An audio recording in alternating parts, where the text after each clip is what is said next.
amiga la Argentina. ¡Tiras ahí! El aplauso es para mí misma. Ay, me dejé el regalo ya, está, para mostrar el regalo que me trajiste.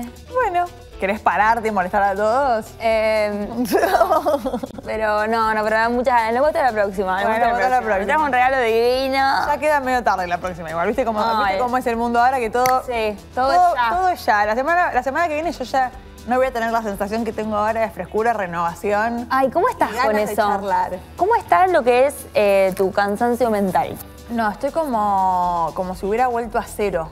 Ah, wow, amiga. Se te ve bien, te digo, tenés un brillo. Un talante, sí. Una buena impronta. Sí, además de un bronceado español. Ahora estoy maquilladísima. Estuve maquillada hace un mes, fue rarísimo, cuando hoy me puse las cosas. Qué loco. Sí, realmente hacía mucho tiempo que no tenía este grado cero de burnout. Mirá. O sea, lo contrario a burnout, que no sé qué sería, que es relax, disponibilidad para pensar, charlar. No, me encanta hacer programa vos, amiga. Sí. Que estás bárbara. Bueno, me alegra mucho de que estés de vuelta. ¿Cómo te sentís? Pisaste hace 2 días el suelo argentino. Sí. Y te fuiste 3 semanas. Sí. ¿Cómo te sentís con lo que es universo, realidad, noticias, política? El domingo no toqué nada, hice como una cura de sueño total. No, y después ya ayer, Navarro.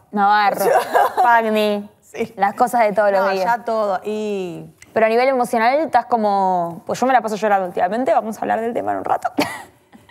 No, yo estoy muy bien, pero creo que me va a durar poco. Bien, amiga, ojalá que no. Ojalá que no. O sea, estuve también...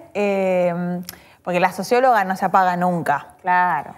Y me llamó mucho la atención. Le contamos a la gente que quizás no sabe. Sí, la verdad, la verdad porque que también sí. un poco autorreferencial. Te fuiste a laburar, yo conté igual. Bien. Porque sos una persona exitosísima. La verdad que sí. La verdad que sí. ¿Y dónde estuviste? Estuve una semana en una ciudad a 1 hora de Londres, al sur, que se llama Brighton. Fui a cubrir un festival de música nueva inglesa, pagada por la corona británica. Y bueno, esa parte fue la de trabajar, pero igual, nada.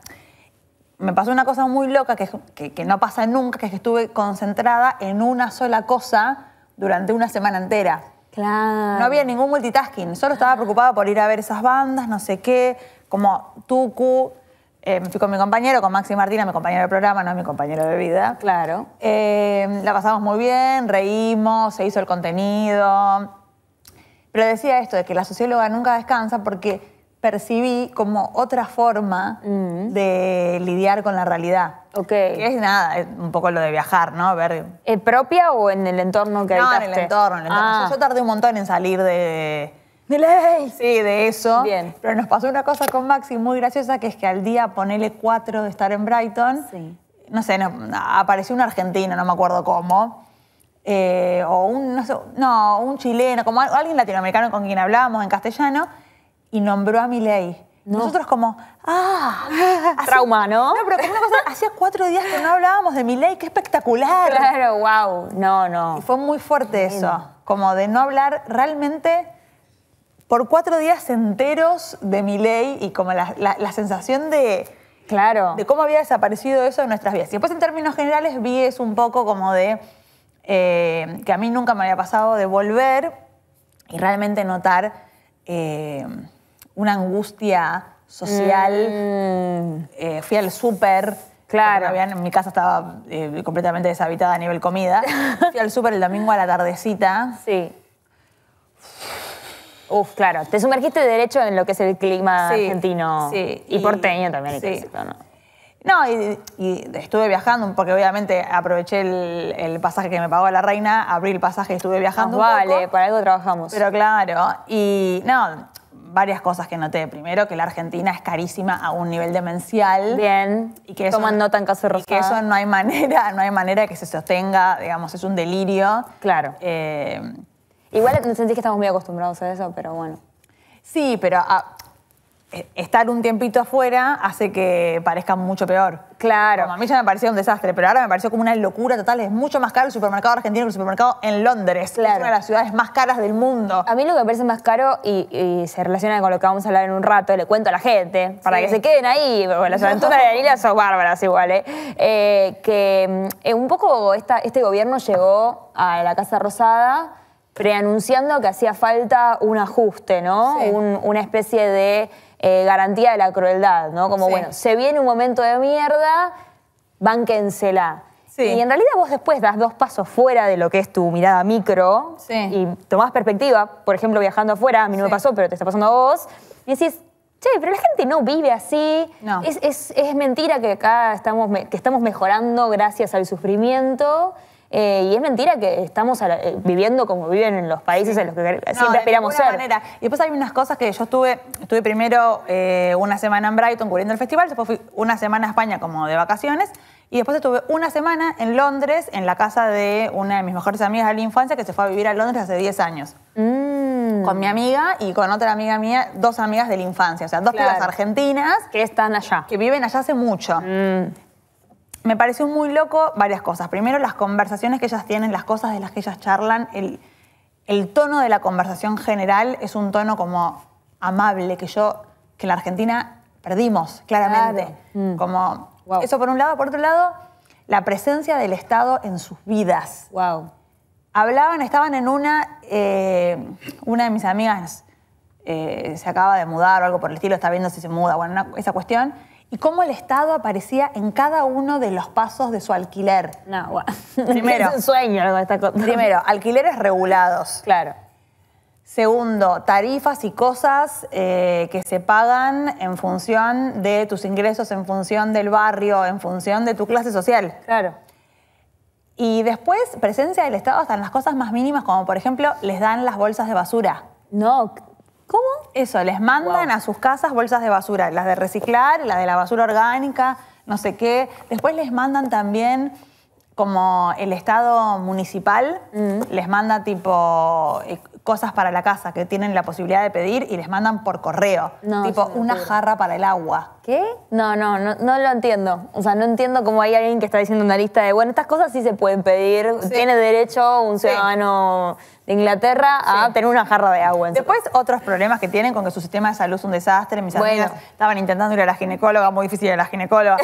Tienen otros quilombos. Pero te quiero decir que hay un discurso recontrainstalado de que a mayor potencia mundial, menor Estado, Sí, y de ninguna es todo manera. mentira. Toda- ¿Y cómo sentiste el clima social allá? Esto que decís acá, todo bajón, la gente medio se trata mal todo el Sí. tiempo. No, eso sí me llamó mucho la atención.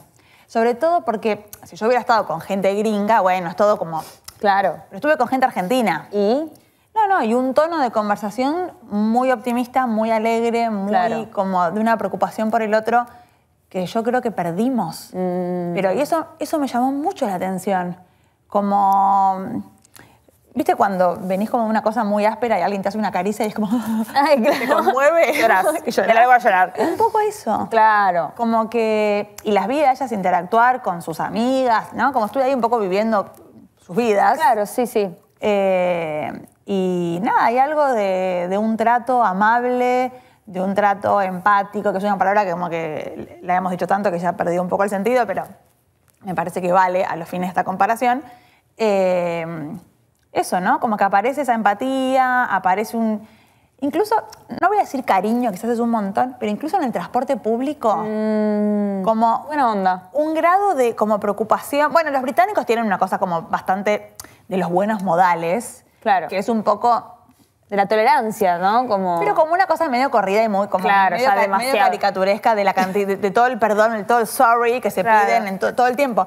Pero lo que hablaba con mi amiga también es como que, bueno, tienen esa manera de funcionar en términos como más superficiales, pero eso tiene un impacto al final. Claro. Como que son más amables. Claro. Y hay una cosa como muy, en términos generales, como de festejar mucho lo del otro, como una cosa muy, qué bueno, qué bien que estás bien, qué bueno verte, todo eso, que son cosas que yo ahora ya no me acuerdo si antes de esta era absoluta de la crueldad que estamos viviendo en Argentina existía o no, ya no me acuerdo. Sé que ahora no existe y por eso me llamó tanto la atención. Por supuesto. Y es todo lo que está diciendo se totalmente relaciona con lo que vamos a hablar en este espacio. ¡Qué casualidad! Pero ¿te parece si bienvenimos a nuestro... Bienvenámoslo. Bien, vamos a bienvenir a nuestro invitado de la jornada. Hoy vamos a hablar de la crueldad, ¿eh? Algo que sentimos que para mí está medio de moda, ¿no? Como ser un sorete. Vamos a evaluar a ver Sí, qué claro. piensa. Un profesional de la salud mental está con nosotros, Santiago Levín. Bienvenido. Mirá cómo me corro para allá y ya está Sí, sentado. claro, qué práctico esto. supuesto. ¿Cómo Santi, estás, Santi? Muchas gracias. Bueno, Santi es psiquiatra, médico, psiquiatra, docente de la Universidad Arturo Jaureche, médico del Hospital El Cruce, presidente de APAL. ¿Seguís siendo presidente de APAL? Ah, mirá, felicitaciones. No de APSA, no de la Asociación APSA era la otra, claro. Sino de la latinoamericana. Bien. Yo hago todo lo que es... 1 año y medio más. Bien, bien. Te queda 1 año y medio de gestión. Hago todo lo que es presentación de papiros porque es una persona que ha estudiado muchísimo y un poco también para que alguien alguna vez le recuerde todo lo que estudió. Vos decís que te queda 1 año más porque es un mandato. Ha sido votado, hay una cuestión... En realidad, quien preside la Asociación de Psiquiatras de América Latina es Argentina. Ah, yo soy el representante, porque es una propuesta de la Asociación de Psiquiatras de Argentina. La APAL es una asociación continental que existe desde 1960 y representa más de 30.000 psiquiatras. Claro. Son muchas sociedades que pertenecen a una asociación de segundo grado. Los socios son las sociedades nacionales. Claro. No la Argentina es como una mamushka de sociedades. Exactamente. O sea, estamos hablando con un tope de gama, representante de esto. Santi, te hago la primera pregunta que yo le hice como una afirmación, pero a vos lo voy a abrir con lugar a la duda. ¿Estaba medio de moda esto de ser mala persona con el otro? Decirlo suavemente. Primero, una aclaración que siempre me quema en el pecho. A mí no me gusta aparecer ni ser presentado como experto en nada. Bueno. Detesto la palabra experto. Me parece que detrás de esa palabra... Se nos cae la nota, Santi, vamos a sostener eso. Siempre te están vendiendo algo. Cuando te ponen un experto. Claro. ¿no? Sí. Hay un kiosco en la puerta donde te venden un helado sin glucosa o un tips para viajar en ascensor si sos claustrofóbico. Claro, está bien. Entonces, yo me prefiero presentarme como un profesional de la salud mental que puede ayudar a pensar algunas cosas y otras no. Pero no tengo ni todas las verdades ni soy un batidor de postas para nada. Sí participé hace el año pasado en la confección de un libro que se llama El goce de la crueldad, justamente, que es un libro de la editorial Peña Lilo que coordinó Francis Rosenberg y su marido Jorge Urbanov, y realmente salió un libro, como en medicina se llama parto en avalancha, cuando viene la parturienta y pare en la escalera. Claro. No fue pensado, estudiado, diseñado, sino que salió con lo que cada uno tenía para poner, y ahí está Dorita Barrancos y un montón de gente súper importante, y el padre Paco, y hay muchos autores hablando del tema de la crueldad. Yo no creo que la crueldad sea la explicación de todo lo que está pasando. Como hablábamos antes de empezar, yo vengo de una familia marxista, he sido un pobre niño marxista, y para un marxista, aunque sea de segunda como yo, que soy médico, que no soy economista, ni filósofo, ni nada por el estilo, uno busca las explicaciones más estructurales. Claro, por supuesto. No desde la cultura hacia la estructura, sino al revés. La estructura es la superestructura o al revés.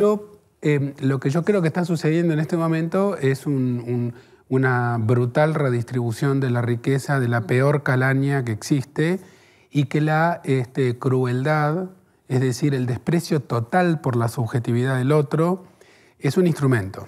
No es el objetivo, sino un instrumento estratégico. Creo que el primero en hablar en nuestro medio de la crueldad y decir que la crueldad está de moda fue Martín Cohen. Sí, de hecho se lo robé. Hay que reconocer el copyright. Yo no sé si no fue en Futurock. Sí.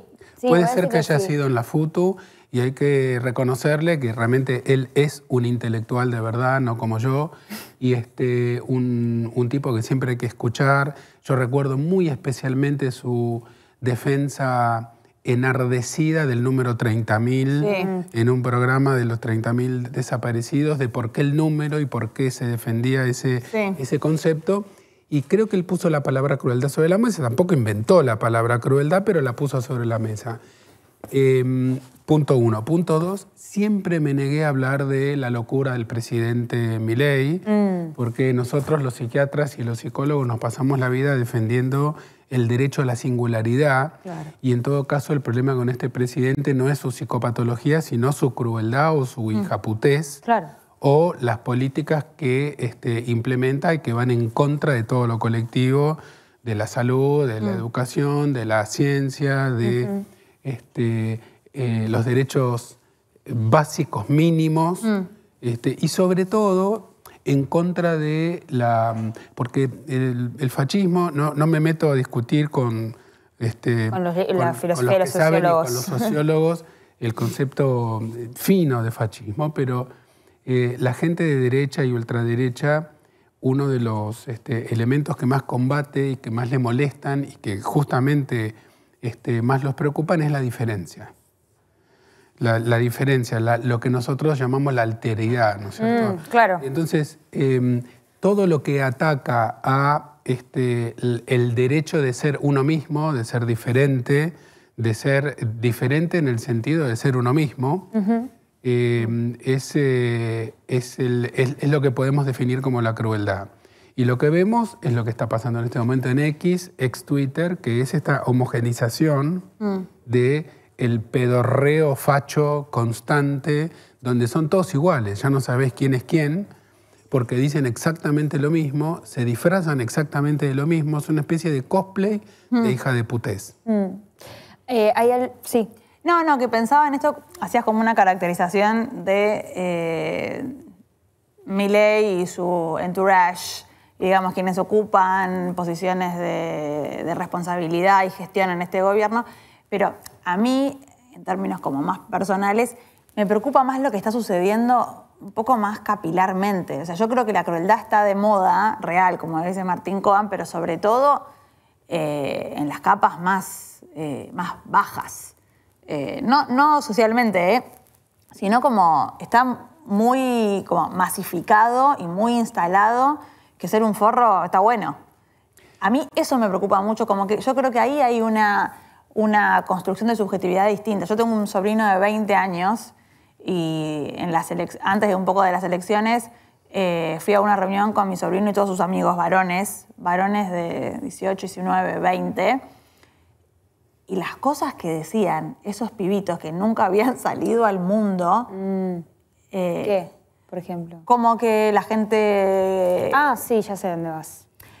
Cuando yo me peleé con mi primo porque justificó que repriman jubilados. Sí. Como una cosa de, bueno, se lo están buscando. Como esta idea de nunca... Sí. O yo tuve una conversación... Perdón, te interrumpí. No, pero como una cosa muy lejana para con el otro. Sí, yo tuve una conversación en la cual, a partir de esta justificación de la represión a jubilados, le pregunté, pero vos ves a una persona que está en la situación de calle, ¿y qué es lo primero que pensás? ¿Que se la buscó? Sí, como... Por un lado digo, uy, qué pena, me dijo, y por otro digo, bueno, igual seguramente no está haciendo lo suficiente para salir de ahí. Claro. No preguntaban nada. A mí me gustaría ensayar una respuesta a eso. Me vienen a la cabeza muchas cosas. Primero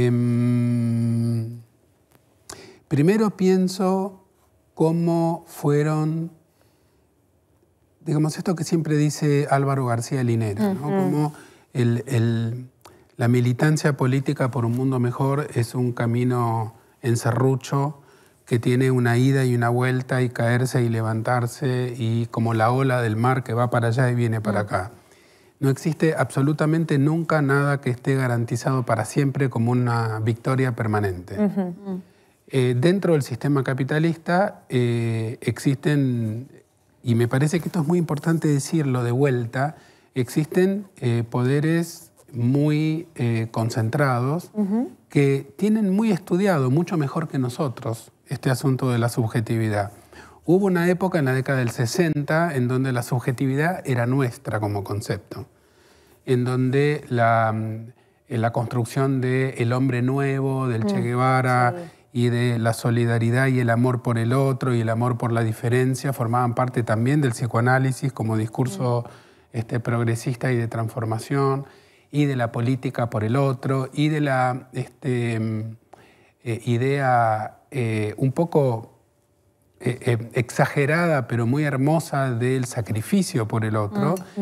Y rápidamente la derecha, entendida de la manera, digamos, muy simple, como aquellos que prefieren un mundo concentrado con muchos marginados y unos pocos mil millonarios, y los demás que se jodan, entendió mucho más rápido que la comunicación, la palabra, el significante, tenían y tienen un poder enorme en la construcción no solamente de subjetividad, sino de sentido común. Claro. Que forma parte de la subjetividad. Subjetividad sería los modos en que las personas se sienten bien consigo mismas en una determinada época. Silvia Bleichmar en nuestro medio fue una de las personas que más contribuyó a la construcción de la teoría actual de la subjetividad, diferenciándola del psiquismo. Okay. El funcionamiento psíquico más o menos se puede dar como algo estable a lo largo de la historia y en las diferentes culturas. Un sistema, pongámosle el modelo freudiano, que tiene unas instancias que funcionan de determinada manera, que tiene una legalidad interna, claro, que si se rompe produce mucho sufrimiento, pero la subjetividad sí va cambiando en las distintas épocas. Claro. Perdón, ¿el psiquismo te referís a consciente, inconsciente, sí, el aparato lapsus, psíquico, todo eso? El aparato psíquico, eso que nos diferencia, digamos, de los animales. Claro. ¿No? Nosotros en la Facultad de Medicina siempre decimos que si sacás todas las materias de salud mental y de psiquiatría, lo que queda es la Facultad de Veterinaria. Claro. Entonces, eso que nos hace humanos es un funcionamiento psíquico donde uno sabe que es mortal, uno está atravesado por la sexualidad, claro, por la conciencia, por la palabra, por el símbolo, y no somos más seres instintivos, nunca más, desde hace 300.000 años más o menos. Y entonces necesitamos unas prótesis que se llaman teorías para entender la realidad. El instinto, en cambio, son programas genéticos que se activan automáticamente. El perro no dice, che, esa perra me vuelve loco, pásame el WhatsApp. El WhatsApp. Claro. El tipo huele las feromonas que produce la perra cuando entra en celo y se activa automáticamente la actividad copulatoria. Pero sin amor, sin deseo, sin melancolía, sin abandono, sin proyecto. Entonces, nosotros tenemos un funcionamiento psíquico y aparte una subjetividad que va cambiando de una época a otra y que determina lo que está bien y lo que está mal para nosotros. Lo que está bueno, lo que no está bueno. Y un poco la moral también, ¿no? De cada época. La moral, los valores. Por ejemplo, en la antigua Grecia y la antigua Roma, el heroísmo era un valor muy importante. Hoy no, el heroísmo en batalla no nos importaría tanto. Y nosotros somos los que venimos promoviendo otro tipo de valores. Esta semana se han cumplido 10 años de Ni Una Menos. Hoy mismo. Hoy mismo, bueno, exactamente, de la primera marcha de Ni Una Menos, donde estuvo mi hija menor, Tami, que era chica, tenía 15 años, 14, 15 años. Misma generación. En ese momento. Y yo recuerdo que con la madre decíamos, vamos a dejarla ir a la pendeja, sí o no, por supuesto que claro fue. Que sí. Por supuesto que sí. ¿Vos qué edad tenías, José? Nunca sabía qué edad tenés vos. 15 tenía cuando fue la marcha. Bueno, tenés la edad de mi hija Tami, claro, que está terminando diseño, imagen y sonido este año. Y esos valores que se promueven forman parte. La subjetividad es el terreno de la batalla cultural. La subjetividad es el campo. Chicos, esto es real, ¿eh? Esto es real. Campo ¿Y vos dirías? en donde se dirime la batalla cultural es en el campo de la subjetividad. Donde el presidente puede pelotudear, boludear, destratar a un pibe con una discapacidad. Eso es la batalla cultural que se dirime en el terreno de la subjetividad. Cuando uno dice ni una menos, cuando uno dice las chicas tienen derecho a decidir sobre sus cuerpos, cuando uno dice el patriarcado es el modo autoritario más antiguo que existe en la civilización humana de apropiación de los cuerpos y de las subjetividades del otro, eso es la batalla cultural. Y la derecha lo ha entendido mucho mejor que nosotros en el terreno de la comunicación, desde la campaña, antes de Barack Obama incluso, cuando empezaba a utilizarse Facebook, la hipersegmentación y saber cómo mandar los mensajes a los distintos grupos dentro de un país muy grande, las distintas edades, los distintos sexos y géneros. Y el sector nacional y popular progresista se quedó con las ideas generales que supuestamente tenían que prender en la gente. Bueno, no. Nos recontracagaron. Y muchos lo venimos diciendo hace un montón de tiempo, yo no reclamo ninguna originalidad en eso, si nosotros no nos tomamos en serio las palabras y las metáforas para poder definir no solamente proyectos políticos, que es algo que está fuera de mi jurisdicción personal, sino poder militar por modos de vínculo con el otro, donde se incluye qué pasa con personas en situación de calle, que incluye qué pasa con la vecindad, la micromilitancia, con la señora que quedó viuda en el piso de arriba y tiene dificultades de movilidad. En un mundo tan frío, tan ajeno y tan antisolidario, esas micromilitancias son las que pueden llegar a sustentar un cambio dentro de ese terreno que es la subjetividad donde tiene lugar la batalla cultural. Pero vos crees que, digamos, desde ya que las batallas no se ganan de una vez y para siempre, pero vos crees que en este momento la batalla cultural ellos la ganaron, la están ganando? Sí, clarísimamente sí. Clarísimamente. ¿Pero ganaron la subjetividad? Digamos, la subjetividad, en términos más generales, ¿hoy es de derecha? Dani, existía un concepto que no sé si a ustedes les suena familiar dentro de la politología, que es el de ventana de Overton. Sí, claro. Este es un equipo social. La ventana de Overton, para los que están viendo esto, es un concepto interesante de un tipo que era publicista, que no era politólogo, que es aquello que se puede decir y que puede ser aceptado como algo dicho. No son 30.000, por ejemplo, y mi presidente no son igual. 30.000. Esa ventana de Overton también puede ser una manera de entender la batalla cultural. Claro. Si está corrida muy a la derecha, si está corrida más hacia la izquierda, si se puede decir la patria es el otro. Si cuando vos decís la patria es el otro te miran como diciendo cuca de mierda. Sí, obvio. O si vos decís soy de ultraderecha y te dicen, ajá, qué interesante, ¿y cómo se llama tu perro? Hace 5 años, no 20, no se podía decir soy de derecha. No, se decía soy de centro. Hoy, a tu pregunta, Dani, claramente sí, nos están recontra ganando por goleada. Y un fenómeno que se observa mucho en los consultorios y también en la calle es que en momentos como estos, de mucha violencia discursiva y de mucha violencia material en la calle, de verdad, de caída del consumo, de aumento de las consultas por trastornos de ansiedad, por depresión, ataques de pánico, etc., se observa una retracción hacia la vida íntima. Total. ¿Y en qué se expresa? La gente, en vez de hablar de militancia y del otro, habla de cambié el auto, sí. Estamos pintando la casa. Claro. Los logros son íntimos, digamos.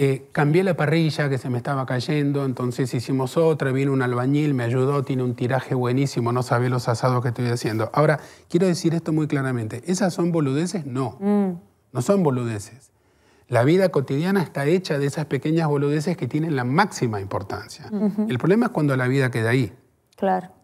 Y uno deja de tener una proyección pensando qué es lo que falta para el resto y qué es lo que falta para el futuro. Bueno, respecto de eso, una estadística, la estadística de mi propia vida es este dato, empiezo a ver en un sector que es clase media, profesional, digamos, que vieron muy desmejorada su propia situación socioeconómica, en el sentido de que laburamos cada vez más, perdían poder adquisitivo y todo eso, pero veo en la estadística de mi propia vida más taller de cerámica, cosita como auto, como plancitos para pasarla bien chiquititos y baratos. Eso veo mucho. Cuando un montón de amigas mías antes, insisto, con la estética de mi propia vida, militaban políticamente en organizaciones, participaban de proyectos como mucho más amplios que involucraran a otras personas, más comunitarios. Ahora las veo a muchas de mis amigas y a gente así como cercana hacer talleres de cerámica. Hago una cosita, un jarrón en mi casa, voy y vuelvo. A mí me gusta mucho... Digo, porque es un poco esta cosa de la vida cotidiana. Es la retracción hacia la intimidad. Lo que pasa es que dormir bien, tener una buena vida sexual, alimentarse bien, hacer ejercicio físico, elegir ropas que a uno le gustan, es muy importante. No podemos ser tan boludos como en una época se hizo de desvalorizar esas cosas que dan no solamente dignidad, sino disfrute cotidiano. En un mundo capitalista. Cuando queda ahí.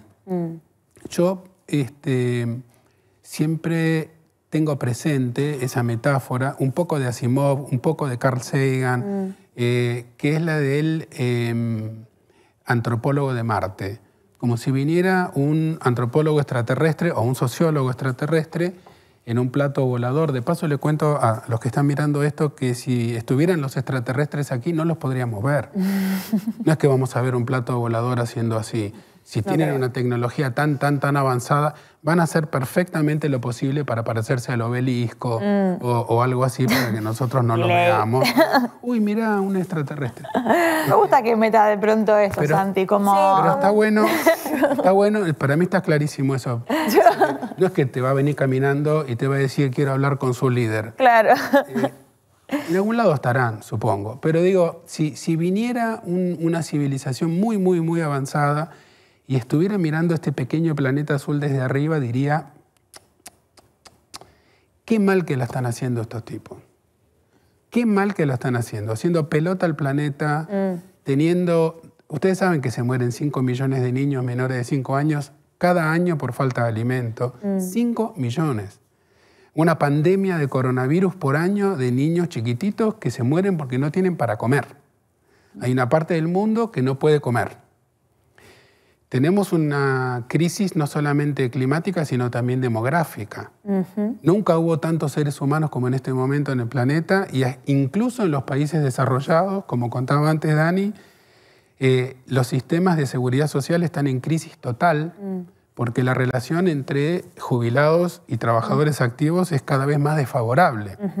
Entonces, en el medio de toda esta crisis, en lugar de estar pensando cómo hacer para repartir mejor, cómo hacer para vivir una vida más vivible entre todos, estamos viendo atónitos cómo la riqueza se concentra cada vez más, cómo los millonarios completamente desquiciados como Elon Musk están dentro del Salón Oval de la Casa Blanca. Y aceptamos eso como lo correcto. Y mientras tanto nos marean con estos discursos crueles y violentos que, vuelvo al inicio, para mí son un instrumento y no el objetivo. Un instrumento de dominación. Inclusive, Santi, vos hablas de esto, yo pienso dos cosas. Primero, lo que estamos viendo en Argentina es parte de un fenómeno global. Digo, la concentración de la riqueza es algo que se ve desde la pandemia, cómo se incrementa cada año. Y bueno, particularmente en Argentina tiene la cara de Milei, ¿no? Pero como instrumento para esos grandes poderes concentrados. Pero a la vez, en simultáneo, yo tengo una hipótesis que no es mía, es de una politóloga que no me la acuerdo. Ya la traje una vez, a ver si vos te acordás, que es la idea de que la plutocracia se instala porque subjetivamente se construye un discurso en el cual todos podemos ser Elon Musk el día de mañana. Ah, sí. Yo creo que esto ya lo dije en este mismo espacio. Sí. Pido disculpas a la politóloga estadounidense, que me olvidé su nombre, pero a la que le robé esta idea. Pero bueno, pienso en eso que leí alguna vez y pienso en el rol que tienen, por ejemplo, las redes sociales. Y que vos hablabas antes de las campañas, la segmentación, la construcción de diálogos cada vez más sobre uno mismo y menos sobre otros. Digo, vos ves, inclusive en los consultorios o en el hospital, el impacto de estas nuevas formas de comunicación que ya no son tan nuevas. Par de cosas. Primero, la mejor forma de ver estos fenómenos es a partir de lo que se llama epidemiología, que es el estudio estadístico de la incidencia de determinados padecimientos en las poblaciones. La epidemiología es el lujo de los países ricos. En un país donde recortan el CONICET, recortan el INTA, recortan el INTI, cierran el Laura Bonaparte, desfinancian el Garrahan, nadie va a invertir en saber cuántos chicos tienen sarampión, cuánta gente es alcanzada por la vacunación, etc. Entonces, en países como el nuestro, donde tenemos una tradición sanitaria riquísima y muy importante, estamos muy en pelotas. Y estos son reportes boca en boca y lo que pasa en un hospital, lo que pasa en una guardia, lo que pasa en un consultorio. Nada hay menos científico que decir, en mi consultorio lo que estoy viendo... Para mí. Claro, en tu consultorio... Es la estadística de tu propia vida. En Palermo... Claro. Sí, son sensaciones personales. Los que te pueden pagar, etcétera. Porque aparte nuestras formaciones son muy burguesas. Tal cual. Son para trabajar de uno a uno. Y bueno, nosotros inauguramos hace poco una nueva residencia de psiquiatría con perspectiva comunitaria en El Cruce, con la idea de, romper un poco estas 4 paredes y salir un poquito hacia la comunidad. Eso da para mucho, no para este momento. Pero nosotros vemos esto que vos estás diciendo, José, en algunos de los números a nivel mundial, por ejemplo, el crecimiento enorme de la depresión como patología. Los cálculos de la Organización Mundial de la Salud dicen que para el 2050 la depresión va a ser la principal causa de enfermedad en el mundo. No de enfermedad mental, de enfermedad en general, pasando a las cardiovasculares, a las infecciosas, a los accidentes, etc. Pero porque la vinculación está muy difícil. O sea, la otredad, el encuentro con el otro. Por eso, a mí traía esto de la estadística de mi propia vida, porque lo pensaba en relación a esto que vos decías de las pequeñas cositas de la vida y cómo las personas empiezan a cerrar sobre sí mismas cada vez más, porque la conversación con el otro, el vínculo con el otro, está como imposible. Y yo tengo la sensación de que antes no era así. 100%. Digamos, la explicación macro sale completamente de mi disciplina de por qué puede ser que en el momento en donde hay más utilización de fármacos antidepresivos, la depresión. Después podemos discutir cómo se diagnostica, a quién le conviene económicamente que se haga ese diagnóstico, quién vende los remedios que se utilizan para tratarla. De todas maneras, es un observable, es un facto, como dice una hijastra mía, que esto está creciendo y mucho. ¿Cuál puede ser una explicación rápida? Hemos fallado como civilización, claramente, en la construcción de un sistema en donde entremos todos y todas, en donde existan las posibilidades del desarrollo de las artes y de las ciencias. Ya no hablamos de artes. No. Ya no nos importa el que tiene ganas de ser guitarrista, clarinetista, músico de jazz, folclorista. Lo de las ganas es una cosa a la que... Las ganas. No, el deseo. No hay espacio para el deseo en este país ahora. Siempre porque me parece muy, muy, muy paradigmático una oyente en la FUTU que contó esta historia. En pandemia, ella vivía o vive aún en los monoblocks de Villa Lugano y estaba harta de escuchar al vecino de arriba haciendo ruidos en el techo. Ta, ta, ta, ta, ta. Y juntaba bronca y en esas épocas de la cuarentena era muy fácil juntar bronca.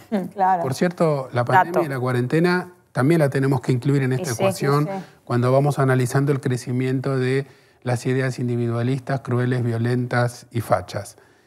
Y un día se decidió, cerró la puerta, agarró el llavero, subió la escalera para ir a increpar al vecino que hacía todo este quilombo. Se abrió justo la puerta y salió una señora de edad mediana para arriba con un andador. No, era el andador. Y en ese momento, esta chica, la oyenta, en un instante entendió que ese ruido no correspondía a una acción deliberada para ofenderla, sino que era el producto de una persona con una discapacidad motriz. Claro, convivir con alguien que tiene una discapacidad. No solamente dejó de molestarle ese ruido, sino que se hicieron amigas. Entonces, ahí es donde uno dice, ¿dónde está la diferencia? ¿En los decibeles? No. En el hecho exacto material de qué cosa golpea, qué superficie golpea contra qué superficie. No. La diferencia ahí está en cómo uno puede engarzar subjetivamente al otro y entender que capaz tenés encima viviendo un vecino que tiene una discapacidad motriz y que no solamente hace un ruido sin querer joderte, sino que capaz necesita que vos le des una mano en algún momento. Bueno, perdón. No, estoy muy sensible con estas cosas. No, bueno, esta piba tenía, digamos, pudo hacer como el clic. Ese clic. A mí lo que me preocupa es que creo que mayoritariamente ya nadie puede hacer ese clic y hay algo de cuando el otro es débil, eso genera como una ira. Creo que eso pasó mucho en la pandemia, ¿no? Como esa cosa de muchas historias de médicos que vivían en edificios y los vecinos del edificio no querían que el médico vuelva a su casa. Y todo ese tipo de historias, ¿no? Donde el otro se vuelve peligroso, donde el otro es un riesgo, donde el otro es un problema. Y creo que como esa matriz se instaló completamente. Por eso insisto con esta idea de que hay como una...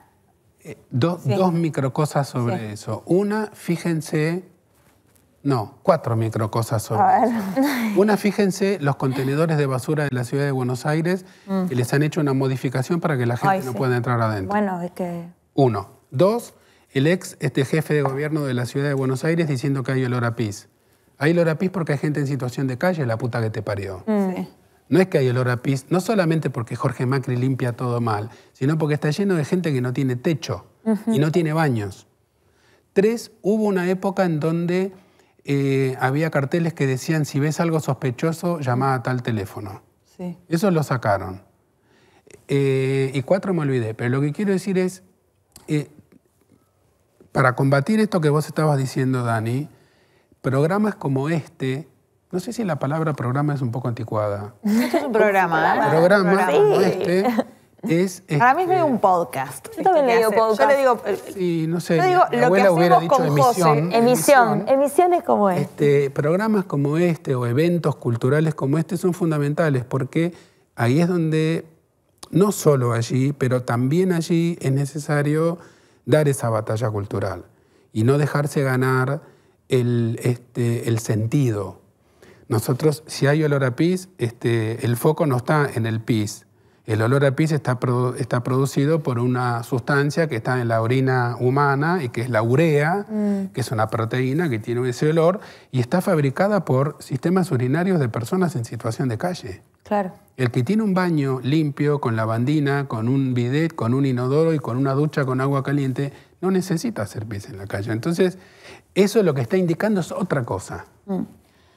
Sí, vos hablabas de esto de la ruptura del encuentro con el otro, ¿no? De este crecimiento de la intolerancia y sobre todo decías como esto que apareció en pandemia del otro como un riesgo. Un riesgo. Y yo pensaba, es muy propio del estado de supervivencia eso, ¿no? Sí. Como si estuviéramos todos en el Titanic todo el tiempo. Sí y no, porque también podremos decir, y tampoco es una idea original mía, que la cooperación y la solidaridad es la tecnología más sofisticada y más antigua de la humanidad. Sí. Si no nos hemos extinguido en las glaciaciones, en las pestes negras, etcétera, es porque hay alguien...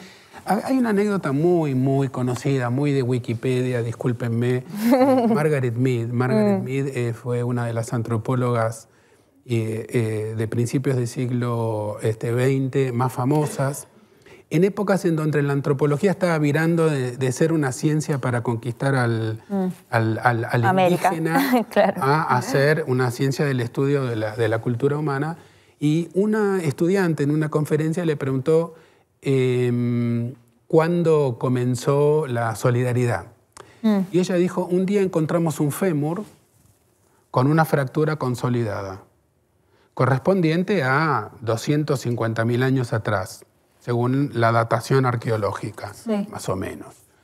En épocas en donde no existían ni las ciudades, ni la medicina como la conocemos ahora, ni las casas, etc. Ella dice, para que esa fractura se haya consolidado, ahí se necesitó que otro Homo sapiens se quede al lado de esa persona herida. Claro. ¿De qué se morían nuestros antepasados lejanos? De accidentes y de infecciones. El promedio de vida durante casi todo la existencia del Homo sapiens es de 30 a 35 años. Animales feroces, accidentes, infecciones, falta de piezas dentarias. Te fracturas un hueso largo porque te cae una piedra, una avalancha, te morís. Y sí. Salvo que alguien se quede al lado, espantando a los predadores, trayéndote agua, trayéndote algo para comer. Eso necesita 2 o 3 semanas para que esa persona se pueda parar y volver a caminar. Eso, decía Margaret Mead, es el inicio de la cultura humana. Pero... ¿qué vas a decir? No, que igual yo lo que creo que pasó, una hipótesis, ¿no? Pasaron muchas cosas en la pandemia, pero creo que hubo como una ilusión de que no necesitábamos al otro, de que podíamos resolver todos solos en casa, ¿no? O con tu pareja, ponele, o como así de una persona, 2 personas, como que estabas en tu casa y resolvías todo y trabajabas en tu casa, los que tuvimos la posibilidad de trabajar en nuestras casas, pero creo que ahí se construyó la ilusión de que, no, yo me salvo solo. Aunque hubo una vacuna que la desarrollaron otras personas, y hubo un Estado que me dio entre esos científicos la vacuna. Quedamos todo por sentado, ¿viste? También. Y es muy fácil, yo creo, y mi pregunta que se relaciona con esto, para no quedarnos como en la cosita joda. En la cosita joda. Igual lo que acaba de decir Santi me parece clave para pensar que la solidaridad... Digo, quizá son las narrativas en eras de internet y donde pasamos todo el tiempo escuchando y viendo como información de afuera, construyen relatos donde estas cosas se dan por sentadas. Se da por sentada que hay una vacuna, un Estado... Digo, las personas se quejan de la salud pública. Está borrado que atrás de la vacuna hay un trabajo social. Pero eso es propio de esa etapa del capitalismo. O sea, yo tengo este teléfono y no pienso en el chino que armó la plaqueta, ¿entendés? Claro. En otro momento vos, para poder tener un objeto, sabías que había alguien que había laburado en una fábrica haciendo eso. Y de hecho esas personas estaban mucho más... Volvemos al marxismo, ¿no? Eso es muy marxismo. Está borrado que hay un trabajo social atrás de eso. Para mí tiene que ver con este triunfo como de la tecnología. Ahí tengo que decir, nunca pensé que lo iba a decir. A ver, Santi. Eso fue justamente el estudio de mi padre de toda su vida. Él escribía un libro que se llama El Capital Tecnológico. Pablo era, ¿no? Pablo Levin. Pablo. Lo honramos. En donde marcaba la diferencia entre el concepto de Karl Marx original, de mercancía, de producción de la mercancía, de plusvalía, etcétera, y cómo la tecnología del siglo XX y XXI genera una nueva apropiación que ya no se puede imitar como que uno puede construir un arco y flecha viendo cómo lo hace otro. Claro. Y eso le da un nuevo giro al sistema que lo hace todavía más ajeno y más lejano. Claro. ¿no? Yo, como mi intuición heredada de mi abuela Nélida me indica que esto se está terminando. Sí. Bien. Lo que yo quiero dejar sobre la mesa puesto Santi. es que esto no es el fin de nada. No es que listo, viene el meteorito, nos tiramos a tomar 15 minutos de sol hasta que venga la gran explosión y chao. Y metemos en una cápsula un deseo por si viene alguna vez un alienígena para que lo lea. Esto va a seguir y nosotros tenemos que seguir dando esta batalla. Es muy importante cuidarse individualmente porque también existía antes una liturgia de la militancia sacrificial que no nos interesa más en este momento. Alejó mucha gente eso. Y alejó a mucha gente. Nos tenemos que cuidar, tenemos que tener ricas comidas, tenemos que ser felices en pareja, tenemos que tener una vida sexual lo mejor posible. Dos veces lo dijo Santi. Es que es importante. Es importante. Los amigos, la amistad, la institución de la amistad. Hay que tratar de dormir bien a la noche, hay que cocinar locro. Y compartirlo. Compartirlo, el locro es para Bueno, eso hablamos mucho. No se puede cocinar locro para uno. Sé que estamos cerrando, pero hace como un mes, yo estoy en pareja hace 1.000.000 de años con un... Cosa rara también para estas épocas. Tengo una pareja heterosexual de muchísimos años, rarísimo. Mi Dorima cocina y es músico y le gusta mucho hacer reuniones grandes y qué sé yo. Y hace cosa de un mes hicimos una tertulia en mi casa. Yo tengo un jardín más o menos grande. Hicimos un fuego. Mi marido hizo 6 ollas de guiso. Invitamos a un montón de amigos. José vino. Y la gente estaba muy sorprendida, pero muy Santi, como muchas veces me preguntaban, ¿pero no hay que pagar entrada? ¿Pero cómo es? Pero no, te vamos invitando a comer. Vos traes un vino. Pero gente muy cercana, o sea, amigas mías de toda la vida que me preguntaban, pero ¿cómo no hay que pagar entrada? ¿Pero cómo? Lo macro viene de lo micro y eso no lo tenemos que olvidar nunca. No existe militancia por un mundo mejor desde la amargura, desde el odio. El odio es una pasión fuertísima, muy difícil de desactivar. Eso es como un pedo que queda flotando en el aire y que no se va nunca aunque abra las ventanas. En cambio, las propuestas amorosas y solidarias se evaporan más fácil y hay que repetirlas y repetirlas como un mantra. Invitar a cocinar. Durante la pandemia yo participé de varias ollas populares en mi barrio. Yo antes vivía en Floresta. Les mando un saludo a los amigos del Club Iguazú, de la calle San Blas. Y yo nunca en mi vida había visto chicos de clase media, hijos de padres profesionales, ¿cómo se hace una olla popular? Claro. El nivel de laburo. ¿Cómo labura tanta gente? ¿Cómo las panaderías del barrio aportan los panes? ¿Cómo los supermercados aportan los ingredientes? ¿Y cómo la gente hace cola en el invierno con barbijo, con los cacharros que tiene en la casa para llevarse comida a la casa? Comer es fundamental. La supervivencia es fundamental y la alegría en el vínculo y en cualquier accionar micro o macro militante es fundamental. Pero si uno solo se queda en eso, uno se pierde la dimensión más interesante que tenemos los seres humanos, que es la dimensión colectiva. Cerramos con eso, podemos cerrar con eso, pero sí igual necesito hacerte una última pregunta, Santi, porque vos hablaste del odio recién y a veces es difícil también poner la otra mejilla con alguien que enfrente te está deseando la muerte. No sé cómo se construye. Aclaro, warning. Warning alert. Lo que voy a decir no debe ser tomado como ninguna receta de cocina. Perfecto. Engarzarse en peleas en X no sirve para un carajo.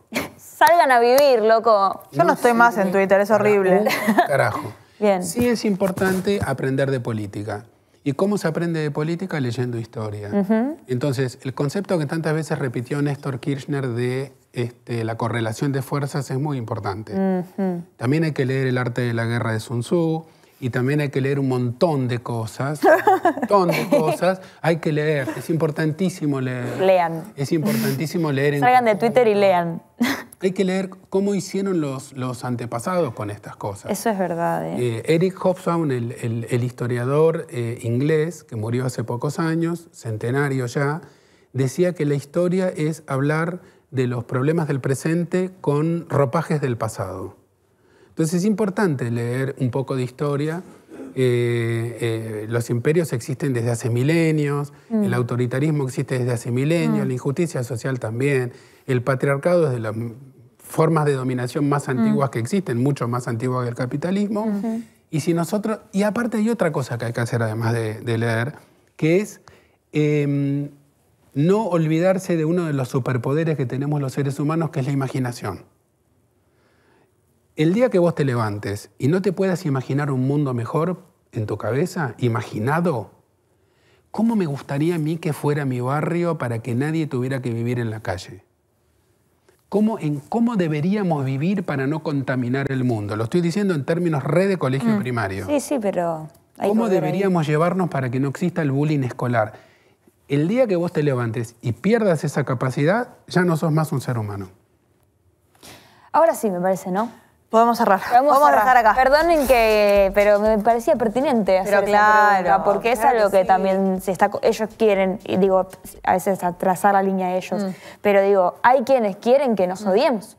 Sí, claro. Inclusive entre aquellos a los que no les conviene técnicamente ser odiados por un par, ¿no? Entonces, no sé, me parece que ahí hay algo para pensar cómo construir política en el futuro. Santiago Levy, muchísimas gracias por haber venido. José, de verdad, Santiago. Es un placer siempre escucharte. Y Daniela, menos mal que volviste, porque yo sola a ningún lado. Yo no voy a mostrar los mensajes que me mandó José mientras yo estaba de viaje. ¿Qué tipo de mensajes eran? Volvé a... gritos. Tampoco la pasé tan mal. Pero bueno, pensar de a muchos es más lindo que pensar solo. Unos lindísimos programas. Bueno. Gente, los queremos un montón, ¿eh? Sí, los queremos un montón, claro. Los queremos un montón. Esto fue Pensar es gratis. Nos vemos el próximo miércoles 22 horas. Nos leemos. Evidentemente, nosotras grabamos otro día, que no es miércoles 22 horas, pero no importa eso. Ustedes nos ven miércoles 22 horas. Sí, claro. Chau.